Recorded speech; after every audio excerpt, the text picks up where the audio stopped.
in condoling with the families of the late Cheptumo and the late Malulu Ijendi.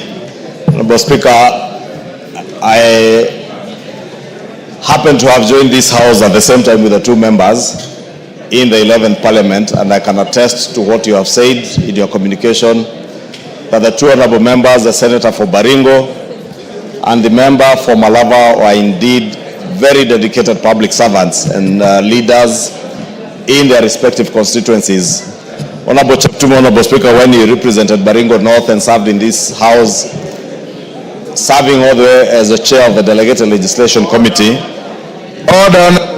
This is a solemn moment where we have lost two of your colleagues at the same time. I would expect that you give it the solemnity that it deserves. Go on, Majority Leader. Thank you, Honorable Speaker. I was saying Honorable Cheptumo served also as a member and later chair of the Delegated Legislation Committee, and served with a lot of diligence as a chair of that committee, and those who were in the 12th Parliament with us, we remember the dedication with which the Honorable Cheptumo served this House as chair of the Delegated Legislation Committee, considering numerous regulations for approval in the House, and did so with a lot of intellect. Honorable Cheptumo, Honorable Speaker, happened to be a very good lawyer. And I was privileged, Honorable Speaker, to learn later after I served with him here that he had also worked with my wife, who was then working in the bank, and Cheptumo happened to be in one of the panels for that bank.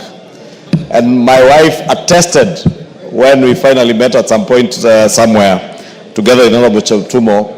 She attested how diligent Honorable Cheptumo was in conveyancing and how much even those who worked in the bank trusted the work of the late Honorable Cheptumo, and is indeed a great loss, not just to his family, to the people of Baringo County, especially the people of Baringo North, whom he represented in this House for 2 terms as their Member of Parliament, but also the greater people of Baringo, who he served as their Senator. It is sad that we have lost him at a time when the people of Baringo needed him the most. Honorable Speaker, I was also privileged to have served with the Honorable Malulu Ijendi from the 11th Parliament, when we first joined this House together. And Malulu, the late Malulu, Honorable Speaker, again is a leader who exemplified himself as a servant, true servant of the people, and a true believer. Honorable Speaker, many members will bear me witness that the late Malulu never left his rosary wherever he went. And those who have served with the late Malulu in this House, those of the Catholic faith, will remember that Malulu Ijendi at all times had his rosary with him. And many of us nicknamed him Bishop.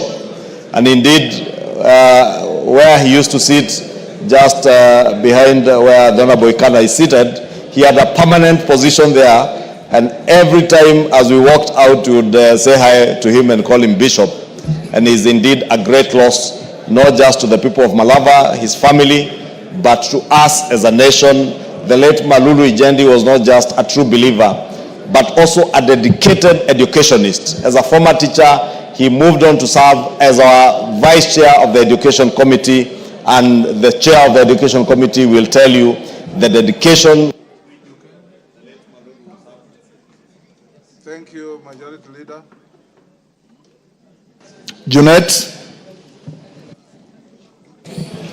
Mr. Speaker, I stand to condole with the family of